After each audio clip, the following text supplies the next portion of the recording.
Olá, no nosso Comece Bem de hoje eu quero falar sobre o poder do arrependimento. Romanos capítulo 8, versos 1 diz: Portanto, agora já não há condenação para os que estão em Cristo Jesus.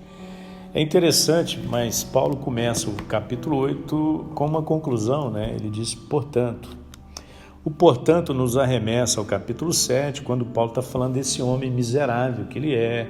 Quando ele quer fazer o bem, faz o mal, ele diz: o mal habita em mim, quem me livrará desse corpo da morte, miserável homem que sou. E quando ele chega no capítulo 8, verso 1, como se ele estivesse dando um grande suspiro de alívio, dizendo: agora nenhuma condenação há para os que estão em Cristo Jesus.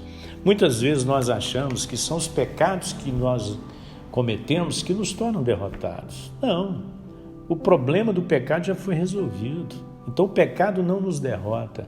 O que nos derrota é a permanência no pecado, é a falta de arrependimento. Então os nossos erros não são tão graves quanto a dureza do nosso coração.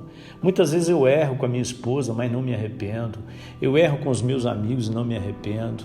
Então hoje eu quero te chamar para o poder do arrependimento. Quando nós abrimos o nosso coração diante de Deus, diante das pessoas, arrependidos pelo mal que nós fizemos, pelas palavras duras que nós falamos, por aquilo que nós pensamos a respeito dos outros, pelas práticas que nós tivemos, quando nós assumimos o nosso pecado, quando nós derramamos a nossa alma na presença de Deus em genuíno arrependimento, Deus nos cura. Então há poder no arrependimento sincero. Qual a diferença de Pedro com Judas? Eles pecaram. Judas entregou Jesus por conta de 30 moedas de prata, o negou, o traiu com um beijo. Pedro negou Jesus 3 vezes, mas qual é a diferença de Pedro para Judas? A Bíblia diz que Judas, depois de ter pecado contra Jesus, ele chorou amargamente e enforcou-se. Houve um remorso no coração de Judas, mas não houve um arrependimento. Mas a Bíblia diz que Pedro, ele se arrependeu pelo pecado que ele cometeu, e Jesus o acolheu e disse: Pedro, apacenta as minhas ovelhas.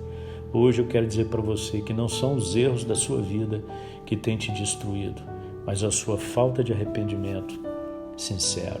Pai, nos ajude a entender o poder do arrependimento e dá-nos, ó Deus, um coração quebrantado. Todas as vezes que pecarmos contra o Senhor, contra as pessoas, contra nós mesmos, nos leve, ó Deus, a um genuíno e profundo arrependimento, porque nenhuma condenação há para aqueles que estão em Cristo Jesus. No nome dele nós oramos. Amém e amém.